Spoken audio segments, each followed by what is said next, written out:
Hello students, welcome to another video. आज की video में हम लोग डिस्कस करेंगे मैग 19 का ब्लॉक नंबर 3 जिसका नाम है न्यू डायरेक्शंस। इसमें जो ऑस्ट्रेलियन नॉवेल्स हैं वो ट्रांसफॉर्म हो जाते हैं मॉडर्निज्म की तरफ, और इसमें बात होती है मिड 20th सेंचुरी की। मॉडर्निज्म का क्या इम्पैक्ट पड़ा ऑस्ट्रेलियन नॉवल पे और उसकी क्या कंट्रीब्यूशन है उसको हम देखते हैं। और यहाँ के अगर हम सेंट्रल फिगर की बात करें, जो सेंट्रल फिगर थी इस ट्रांजिशन में, तो वो थी हमारे पास पैट्रिक वाइट, और इनका एक work the tree of man जो कि बहुत ज़्यादा फेमस है और इसके अंदर बहुत अच्छे से मॉडर्न टेक्निक्स यूज़ की गई हैं और थेमेटिक डेप्थ इसके अंदर पाई जाती है।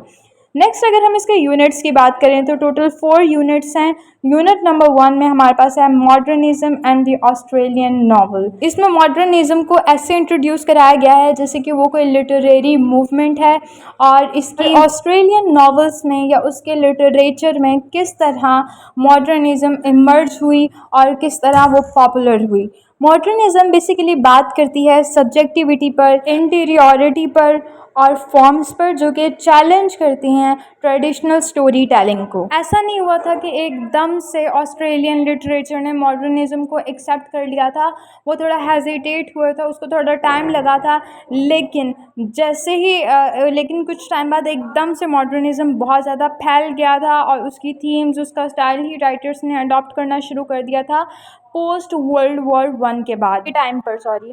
अगर हम राइटिंग्स में मॉडर्निज्म का इन्फ्लुएंस देखें तो वहाँ पर फ्रेगमेंटेड नैरेटिव्स यूज़ होना शुरू हो गए थे, साइकोलॉजिकल डेप्थ पर बात होना शुरू हो गई थी, स्ट्रीम ऑफ कॉन्शियसनेस जो कि मॉडर्निज्म की बहुत इंपॉर्टेंट चीज़ है जो कि राइटर्स यूज़ करते हैं अपने लिखने में, वो यूज़ हो रही थी। और फिर फोर्थ पर सिंबलिज्म और मिथ के बारे में बात होना शुरू हो गई थी। अगर हम अर्ली मॉडर्निस्ट की बात करें तो हमारे पास दो राइटर्स हैं।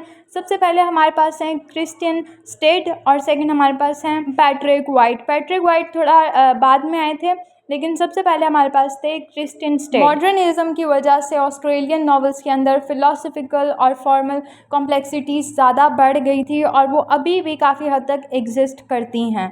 ठीक है, नेक्स्ट हमारे पास है यूनिट नंबर 2। इसका नाम है पैट्रिक वाइट एज नॉवलिस्ट। इसमें पैट्रिक वाइट का ही बेसिकली इंट्रोडक्शन है, इसको हम जल्दी से क्लियर अप कर लेते हैं। इनकी डेट ऑफ बर्थ है 1912 और डेट ऑफ डेथ है 1920। ये ऑस्ट्रेलिया के ग्रेटेस्ट नॉवलिस्ट हैं और इनको first Australian Nobel laureate in literature का भी अवार्ड दिया गया 1973 में। अगर हम इनकी थीम्स देखें तो वो थी existential struggle, second alienation, third पे है स्पिरिचुअल एम्प्टीनेस और फोर्थ पे है हमारे पास search of meaning in mundane life. इनके वर्क्स में हम यूरोपियन मॉडर्निज्म और फ्लूइड साइकोलॉजी और स्पिरिचुअल इंक्वायरी का इन्फ्लुएंस देख सकते हैं। अगर हम इनके कैरेक्टर्स की बात करें तो वो बहुत ही ज़्यादा कॉम्प्लेक्स और शुरू में तो फ्लॉड होते थे, यानी कि बहुत गलतियों से भरे हुए और मतलब बिगड़े हुए जिसको बोलते हैं। और थर्ड चीज़ वो ऐसे थे जैसे कि वो उलझी हुई दुनिया में अपना सीधा रास्ता ढूंढ रहे हैं। अपने डेंस अप्रोच की वजह से, सिंबॉलिक इमेजरी की वजह से और फिलोसफिकल अंडरटोन की वजह से बहुत फेमस है। हम इनके फेमस नॉवेल्स की बात करें, the tree of man, Voss, rider in the chariot, the solid mandala, ये इनके 4 फेमस नॉवेल्स हैं और इनने रीडिफाइन किया था ऑस्ट्रेलियन लिटरेरी लैंडस्केप को।